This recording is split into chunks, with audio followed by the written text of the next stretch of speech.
was a bright summer day in 1906, and Dr. William C. Clark and his wife Harriet were driving slowly through a beautiful part of northwestern Connecticut called Litchfield County.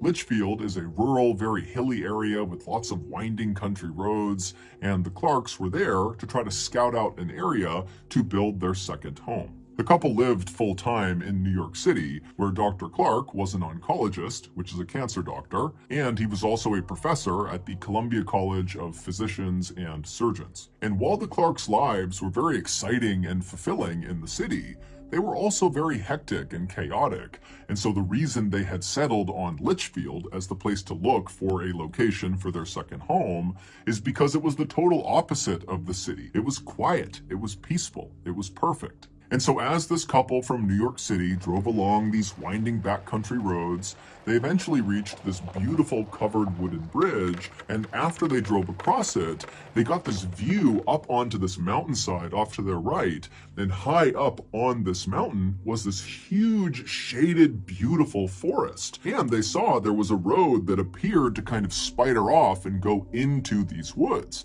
Now, the couple had no idea what was up there, but it was just so beautiful, and they were immediately so drawn to it that they decided they would go check it out and see if maybe there was a spot for their second home in these woods. And so Dr. Clark took the car and he went up this access road, and very quickly as they began climbing up this hillside, the road became very bumpy and overgrown. It was pretty obvious that not many cars were driving into these woods, and so before they even reached the tree line, Dr. Clark had to pull the car over and park it on the side of the road, and then he and Harriet got out, and then on foot they continued up towards the forest. And once the couple actually entered the forest, immediately the sunlight faded because the canopy over their heads was so thick, and the air became cool and refreshing. And after walking for only a couple of minutes, the forest, which at first seemed very still and quiet, suddenly became alive. They could hear birds chirping and animals running around and insects buzzing, and then up ahead they saw there was this field off to the side of the road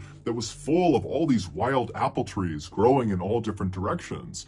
And as they got closer, they saw there was just a deer right in the middle of the apple trees eating apples directly off the branches. And then just past all these apple trees, the couple began passing these huge, beautiful patches of roses and lilacs and bright yellow bitter tansy flowers that lined the road. And then before long, the couple was stepping over these babbling brooks, and off in the distance, they could hear the sound of running water like fresh spring water coming down off the mountain. And then as the sun did begin to poke through the canopy above them, it almost looked like the forest was sparkling, literally. This forest was sitting on a hillside, and the hillside, which was made up of rock, had mica inside of it. And mica is a kind of mineral that when sunlight hits it, it almost looks like it's shimmering. And of course, there were the owls. As Dr. Clark and his wife walked farther and farther into this beautiful forest, they heard more and more owls hooting off in the distance. And to the Clarks, this made the forest feel enchanted.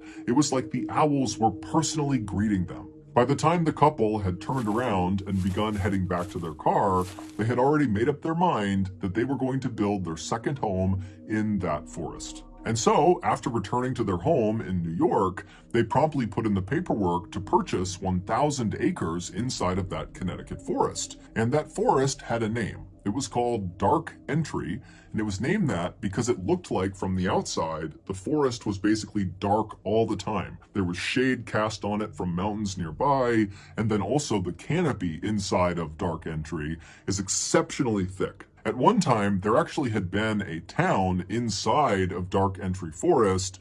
However, all the people who had lived in that town were now all gone.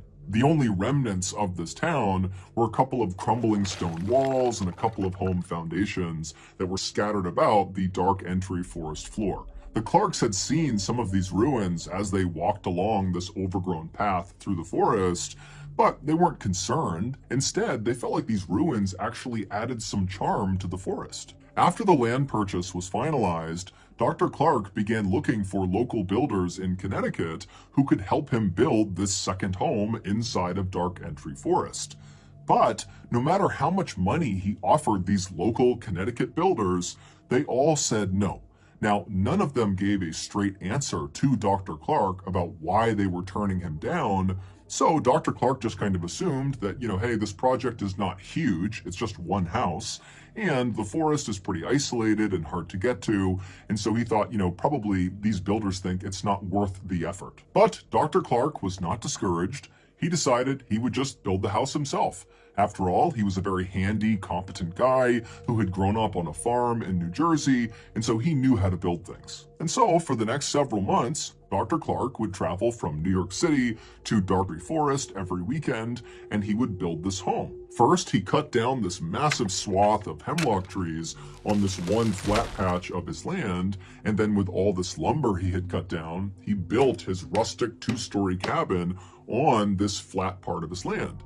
And then nearby on this hilltop, there was a freshwater spring at the top, and so he laid piping from the spring into his cabin so they could have fresh water. And then at the bottom of this nearby hill was this brook, and Dr. Clark loved just standing and watching this brook because inside of it were all these trout that would dart all around. And so Dr. Clark built a swimming pool with beautiful mossy embankments right up against this brook so he could sit there and watch the fish. By Thanksgiving of that year, the cabin was done, and so Dr. Clark and his wife Harriet, they stayed at the cabin to celebrate the holiday.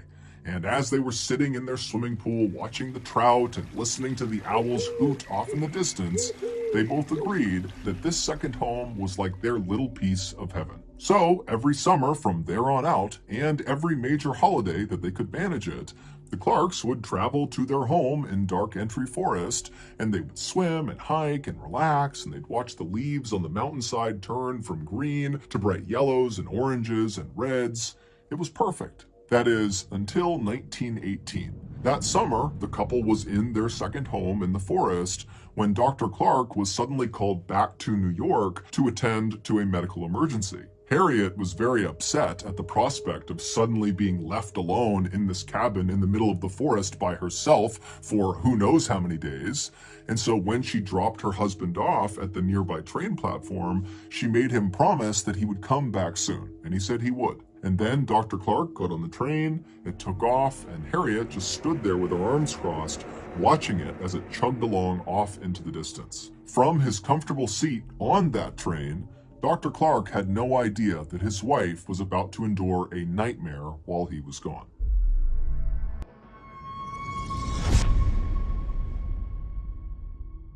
When the Clarks bought their 1,000 acres in the Dark Entry Forest, they did virtually no research on the forest or the surrounding area. If they had, they very likely would not have purchased that land. You see, the town that used to be inside of the Dark Entry Forest, that was now just ruins that the Clarks saw when they first walked around inside of the forest, was abandoned for a very specific reason. It was cursed. At least that's what the locals say. And in fact, that was the reason why no builders in the area were willing to go with Dr. Clark into the forest to go build his house, because they were too scared to go anywhere near the ruins of this cursed town. This town, which was known as Dudleytown, was first settled sometime in the 1740s. At first, it was just a couple of people and a couple of small structures, but pretty quickly, 30 families had moved in, and it was a thriving little town. But as the 1700s came to a close, terrible things began to happen to residents of this town. First, there was the Carter family. They moved to Dudleytown in 1759, and shortly after arriving there, 6 members of their family all died suddenly from cholera. The remaining branch of the Carter family was so grief-stricken from their losses that they left Dudleytown and went to New York, where they resettled. But almost immediately after getting set up there, Native Americans raided their property and massacred them, and the 3 people that survived this massacre were 3 of the kids, and they were all kidnapped and taken away. In 1792, a Dudley resident named Hollister died suddenly. Now, we don't know if he fell off a roof or if he was murdered, no one really knows, but what we can agree on is that his untimely death happened in the home of a man named Tanner. And Tanner, following Hollister's death, suddenly just began obsessively talking about these strange creatures he was seeing out in the woods at night, kind of roaming around the dark entry forest. And he talked about it all the time, and nobody listened to him. And eventually, Tanner went insane, and his daughter had to care for him for the rest of his life. And while Tanner was slowly losing his mind, his next-door neighbor, named Abel, also began reporting that he was seeing weird creatures roaming around the tree line all around the town. And as Abel continued to report seeing these strange creatures lurking in the shadows, he too slowly went mad and had to be cared for until his death. In the early 1800s, a famous Revolutionary War hero, General Herman Swift, who lived in Dudleytown, lost his mind shortly after his wife was struck by lightning. And then in 1813, an unknown epidemic rolled through Dudleytown and killed many of its residents. After that, more and more residents of Dudleytown either died suddenly or died mysteriously, and also more and more residents began coming forward with stories about having seen these strange, shadowy creatures moving around the tree line at night. By about 1900, all the Dudleytown residents had either died or simply just left, abandoning their homes, except for one family, the Brophies. But in quick succession, the Brophy family's sheep all died, then the mother died of tuberculosis, then the two sons were accused of theft in a nearby town, and then they just disappeared, leaving one person, John Brophy, the father. But the Brophy family home burned to the ground, and so John, who was overcome with grief, just wandered off into the forest and was never heard from again.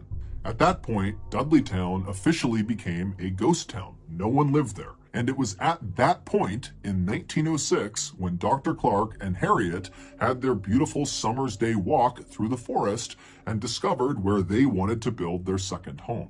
So, fast forward back to 1918, and Dr. Clark, he's on his medical emergency leave to New York. It winds up being very quick. He's back on a train within 36 hours, and he pulls into the station right near Dark Entry Forest, and he's expecting to see Harriet waiting on the platform for him. But when the train rolled into the station, she wasn't there.